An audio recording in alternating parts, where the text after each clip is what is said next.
The last 36 hours have been among the bloodiest on record, leaving 10 dead, including a 9-year-old boy among the body count.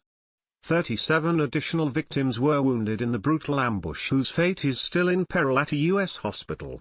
As people in this area are trying to come to grips with the sudden attack, they await authorities and President Donald Trump, who could be addressing the nation at any time about this bloodbath and what to expect over the coming weeks after these intentional acts. While most people were making weekend plans, Chicago thugs were preparing for a bloodbath, knowing that nobody would stop them at their killing game that began on Friday evening and continued into Sunday morning. Officials in Chicago have overlooked the problems in their city for too long, and it's been at the cost of countless lives. As Barack Obama's former hometown, he didn't seem to want to address it either, and the rising murder rate is also a big part of his legacy, having made excuses for criminals and empowered Black Lives Matter. Now that there is a real leader in charge, President Donald Trump isn't letting murderous thugs get away with this killing spree at a rate of 1 fatality every hour and 45 minutes in the Windy City, according to stats provided by HeyJackass.com. The respect for human life is completely absent in the tight gun-controlled city on both ends of the spectrum. Thugs pick their victims at random without concern for age, as was seen this weekend with the unprecedented violence. This lack of respect extends to local government, which has done nothing to stop it and removed citizens' right to defend themselves against it. The 9-year-old Gustavo Garcia was in an SUV with a 31-year-old at 11:13 p.m. Friday when they were shot in the East Side neighborhood on the far south side, according to Chicago Police and the Cook County Medical Examiner's Office. Fox 32 Chicago reported. They were traveling west in the 3500 block of East 97th Street when someone fired shots from a gray car that pulled up next to them. The boy was taken to Cummer Children's Hospital, where he died, police said. The man was in critical condition at Christ Medical Center in Oak Lawn. The final fatal shooting of the weekend, that's been reported so far, was a 23-year-old man who was parked in the wrong place at the wrong time.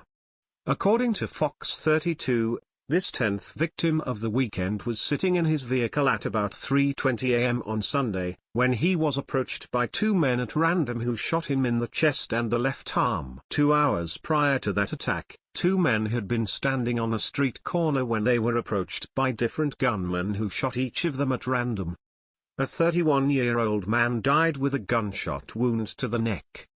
A 32-year-old man was shot in the right leg, and his condition had stabilized, Fox reported.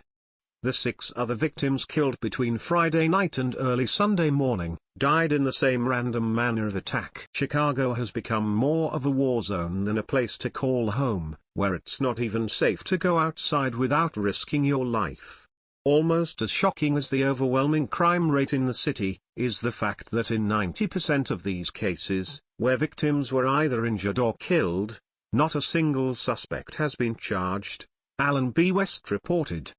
Perhaps this statistic came out at the end of Barack Obama's presidency, after allowing thugs to run free and excuse it as what disgruntled millennials do when suffering from poverty. What's interesting to note is that not a single one of these shootings this month involved a police officer, which is a big statistical change since Trump has been in office. Now, things could be getting a lot worse for these thugs and better for the city suffering under their wrath, since our president has vowed to combat the gangster and thug issue that runs rampant in inner cities across the country.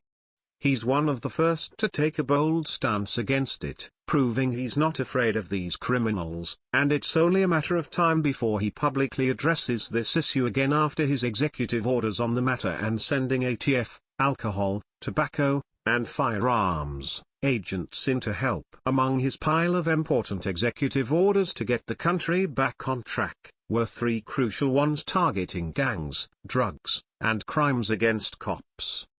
According to CNBC, the executive orders will focus on gang members, drug dealers, drug cartels and crimes against law enforcement officers, Bustle reported.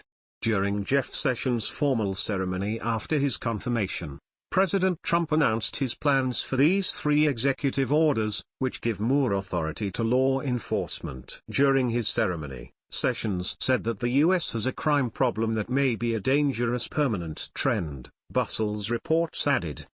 In an effort to remedy this, Trump's latest executive orders will specifically target what he views as the leading causes of crime: gang members, drug cartels and dealers, and those who commit crimes against cops.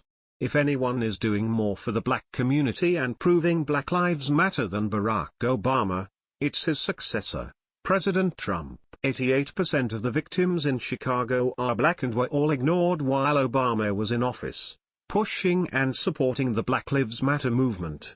Trump will single-handedly save countless black lives by cracking down on these thugs who kill other people, many of whom are random and just in the wrong place at the wrong time in the war zone.